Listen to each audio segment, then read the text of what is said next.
ভাৰতে ব্ৰাজিলক দিব বিধ্বংসী অস্ত্ৰ ভাৰতৰ প্ৰতিৰক্ষা কূটনীতিয়ে বিশ্ব জোকাৰি গল অস্ত্ৰ নহয় বিশ্বাসৰ আদান প্ৰদান ভাৰত ব্ৰাজিলৰ ঐতিহাসিক মৈত্ৰী ক্ৰেতাৰ পৰা বিক্ৰেতালৈ আত্মনিৰ্ভৰ ভাৰতৰ নতুন প্ৰতিৰক্ষা অধ্যায় ভাৰতৰ মাষ্টাৰ ষ্ট্ৰোকত বিশ্ব স্তম্ভিত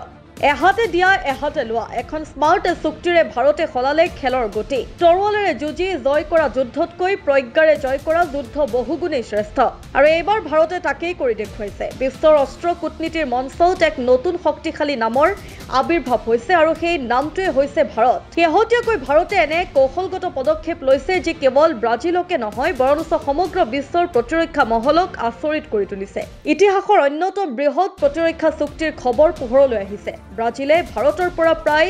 ২৪খন বিধ্বংসী প্ৰচণ্ড আক্ৰমণকাৰী হেলিকপ্টাৰ ক্ৰয় কৰিবলৈ আগবাঢ়িছে কেৱল সিমানেই নহয় ইতিহাসত প্ৰথমবাৰৰ বাবে ভাৰতে নিজৰ ভয়ংকৰ অগ্নি-1 ক্ষেপণাস্ত্ৰ কোনো দেশক দিবলৈ প্ৰস্তাৱ দিছে হয় আপুনি ঠিকেই শুনিছে এইখন সেই একেই অগ্নি যাক ভাৰতে আজিলৈকে আন কোনো দেশকে বিক্ৰী বা হস্তান্তৰ কৰা নাছিল দৰাচলতে কিছুদিন পূৰ্বে ব্ৰাজিলৰ এক উচ্চ পৰ্যায়ৰ প্ৰতিনিধি দল ভাৰত ভ্ৰমণলৈ আহিছিল এই দলটোত ব্ৰাজিলৰ উপৰাষ্ট্ৰপতি প্ৰতিৰক্ষা মন্ত্ৰালয় শীৰ্ষ বিষয়া আৰু বায়ুসেনাৰ মুৰব্বীসকল অন্তৰ্ভুক্ত আছিল তেওঁলোকে ভাৰতৰ কেইবাটাও গুৰুত্বপূৰ্ণ প্ৰতিৰক্ষা প্ৰতিষ্ঠান যেনে হিন্দুস্তান এৰোনটিক্স লিমিটেড DRDOৰ মিছাইল ইউনিট আৰু প্ৰচণ্ড হেলিকপ্টাৰ নিৰ্মাণ কেন্দ্ৰ প্ৰদৰ্শন কৰে এই ভ্ৰমণৰ সময়ত সংবাদ মাধ্যম সম্পূৰ্ণ নীৰৱ আছিল কিন্তু প্ৰকৃত আলোড়ন তেতিয়াহে সৃষ্টি হ'ল যেতিয়া দলটো নিজ দেশলৈ উভতি গ'ল ব্ৰাজিলৰ ৰাষ্ট্ৰপতি লুলা দা সিলভাই নিজে বিমানবন্দৰত উপস্থিত হৈ তেওঁলোকক আদৰণি জনাই কৈছিল এই প্ৰতিনিধি দলটোৱে ভাৰত ব্ৰাজিলৰ সম্পৰ্কক এক নতুন শিখৰলৈ লৈ গৈছে ভৱিষ্যত প্ৰজন্মই সেই দিনটোক সদায় মনত ৰাখিব ইয়াৰ পৰা স্পষ্ট যে এইটো কোনো সাধাৰণ ভ্ৰমণ নাছিল বৰঞ্চ ই এক ঐতিহাসিক আৰু বুদ্ধিদীপ্ত চুক্তিৰ ভেটি স্থাপন কৰিছিল এতিয়া আহোঁ সেই চুক্তিখনৰ বিষয়ে যিটোৱে বিশ্বৰ দৃষ্টি আকৰ্ষণ কৰিছে ব্ৰাজিলে ভাৰতৰ পৰা ২৪খন LCH প্ৰচণ্ড হেলিকপ্টাৰ ক্ৰয় কৰাৰ সিদ্ধান্ত লৈছে এই প্ৰচণ্ড হেলিকপ্টাৰ ২০,০০০ ফুট উচ্চতালৈকে উৰিব পাৰে যিটো এনে এক উচ্চতা য'ত বিশ্বৰ আন বহু হেলিকপ্টাৰে বিকল হৈ পৰে ই সম্পূৰ্ণৰূপে এক স্বদেশী হেলিকপ্টাৰ যাক DRDO আৰু HALA যৌথভাৱে নিৰ্মাণ কৰিছে ব্ৰাজিলৰ বায়ুসেনাই বহুদিন ধৰি এখন উন্নতমানৰ লঘু আক্ৰমণকাৰী হেলিকপ্টাৰ বিচাৰি আছিল তেওঁলোকৰ সন্মুখত আমেৰিকাৰ AH-1Z ভাইপাৰ আৰু ইউৰোপৰ টাইগাৰ হেলিকপ্টাৰৰ দৰে বিকল্প আছিল কিন্তু ভাৰতৰ প্ৰচণ্ড এই সকলোবোৰতকৈ আগত আছিল কাৰণ ই সুলভ ইয়াৰ ৰক্ষণাবেক্ষণৰ খৰচ কম আৰু ই অতি উচ্চতাটো সুকলমে কাম কৰিব পাৰে এই সুযোগতে ভাৰতে এক এনে কূটনৈতিক চাল দিলে যিটো ভৱিষ্যতে কূটনীতিৰ ইতিহাসত সোণালী আখৰেৰে লিখা ৰ'ব ভাৰতে ব্ৰাজিলক ক'লে আপোনালোকে আমাৰ প্ৰচণ্ড হেলিকপ্টাৰ লওক আৰু তাৰ বিনিময়ত আমি আপোনালোকৰ C-390 মিলেনিয়াম পৰিবহণ বিমান ক্ৰয় কৰিম এইটোৱে দেখাত এক সাধাৰণ বিনিময় চুক্তি যেন লাগিলেও আচল কৌশল ইয়াতেই লুকাই আছিল বৰ্তমান ভাৰতীয় বায়ুসেনাক পৰিবহণ বিমানৰ অতিকে প্ৰয়োজন C-390 বিমানখন আমেৰিকাৰ C-130 হাৰকিউলিছৰ দৰে এক মধ্যম দূৰত্বৰ পৰিবহণ বিমান কিন্তু ই অধিক উন্নত আৰু কাৰিকৰী দিশত আগবঢ়া ভাৰতক যিহেতু এনে বিমানৰ প্ৰয়োজন আছিলে গতিকে ভাৰতে ভাবিলে যদি কিনিবই লাগে তেন্তে কিয় ইয়াক এক কৌশলগত অংশীদাৰিত্বলৈ ৰূপান্তৰিত নকৰোঁ অৰ্থাৎ একেটা ঢিলেৰে দুটা চৰাই মৰাৰ দৰে হ'ল ব্ৰাজিলৰ সৈতে ভাৰতৰ সম্পৰ্ক অধিক শক্তিশালী হ'ল ভাৰতীয়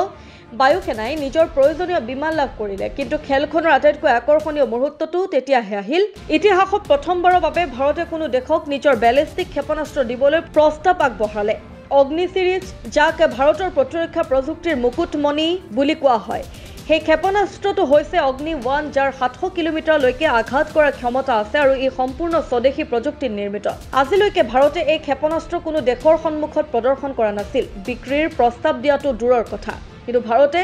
ব্ৰাজিলৰ এই প্ৰস্তাৱ দি ক'লে যদি আপোনালোকে বিচাৰে তেন্তে আমি প্ৰতিৰক্ষা সহযোগিতাৰ অধীনত এই প্ৰযুক্তি হস্তান্তৰ কৰিবলৈ সাজু এই প্ৰস্তাৱে ব্ৰাজিলত এক আলোড়নৰ সৃষ্টি কৰিলে ব্ৰাজিলৰ ৰাষ্ট্ৰপতিয়ে ইয়াক এক কৌশলগত মাইলৰ খুঁটি বুলি অভিহিত কৰে কাৰণ ইয়াৰ জৰিয়তে দক্ষিণ আমেৰিকাই ভাৰতৰ দৰে এক নিৰ্ভৰযোগ্য অংশীদাৰ লাভ কৰিলে ভাৰতৰ এই মাষ্টাৰ ষ্ট্ৰোক কেৱল কূটনৈতিকভাৱেই নহয় বাণিজ্যিকভাৱেও অতি লাভজনক হিচাপে প্ৰমাণিত হ'ল ইয়াৰ তিনিটা মুখ্য সুবিধা স্পষ্ট ব্ৰাজিল ভাৰতীয় অস্ত্ৰ-শস্ত্ৰৰ এক নতুন আৰু স্থায়ী গ্ৰাহকত পৰিণত হ'ল দ্বিতীয়তে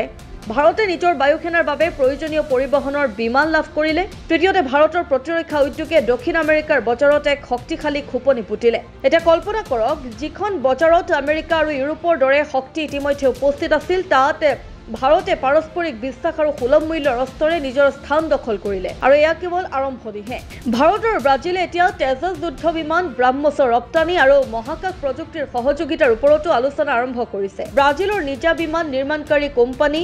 এম্ব্ৰায়াৰ থকাৰ দৰে ভাৰতৰো HAL আৰু DRDO আছে। যদি এই দুয়োখন দেশে মিলি যৌথভাৱে জেট বিমান নিৰ্মাণ কৰে তেন্তে ই কেৱল দুয়োখন দেশৰ বাবেই নহয়, বিশ্বৰ প্ৰতিৰক্ষা বজাৰৰ বাবেও এক গেম চেঞ্জাৰ হ'ব পাৰে। এটা প্ৰশ্ন হয়, আমেৰিকা, ফ্ৰান্স বা ৰাছিয়াৰ দৰে দেশক এৰি ব্ৰাজিলে ভাৰতক কিয় বাছি ল'লে? উত্তৰটো হ'ল বিশ্বাস আৰু ভাৰসাম্য। ব্ৰাজিল নাটো সদস্য নহয়, ই নিজকে এক স্বতন্ত্ৰ শক্তি হিচাপে প্ৰতিষ্ঠা কৰিব বিচাৰে আৰু ভাৰতে ব্ৰিক্স গোটৰ নেতৃত্ব দি পশ্চিমীয়া হেঁচাৰ বিৰুদ্ধে থিয় দি আহিছে। সেয়েহে ব্ৰাজিলৰ ৰাষ্ট্ৰপতিয়ে এই চুক্তিক কেৱল প্ৰতিৰক্ষাৰ অংশীদাৰিত্ব হিচাপেই নহয়, বৰঞ্চ এক কৌশলগত ভাৰসাম্য ৰক্ষাৰ উপায় হিচাপেও চাইছে। ব্ৰাজিলে পূব আৰু পশ্চিম দুয়োটা শিবিৰৰ মাজত এক নিৰপেক্ষ স্থিতি বজাই ৰাখিব বিচাৰে আৰু তাৰ বাবে ভাৰততকৈ ভাল অংশীদাৰ আন কোনো হ'ব নোৱাৰে। এসময়ত ভাৰতক ক্ৰেতা দেশ বুলি জনা গৈছিল, কিন্তু আজি ভাৰত এক যোগানকাৰী দেশ হিচাপে পৰিগণিত হৈছে। প্ৰচণ্ড হেলিকপ্টাৰ আৰু অগ্নি ক্ষেপণাস্ত্ৰৰ এই মিশ্ৰণ কেৱল এক চুক্তি নহয়, ই ভাৰতৰ আত্মনিৰ্ভৰশীল প্ৰতিৰক্ষা যুগৰ এক বলিষ্ঠ ঘোষণা। ব্ৰাজিলৰ ৰাষ্ট্ৰপতিয়ে কোৱাৰ দৰে এই চুক্তিয়ে সঁচাকৈ ইতিহাস ৰচনা কৰিব। বৰঞ্চ ক'বলৈ গ'লে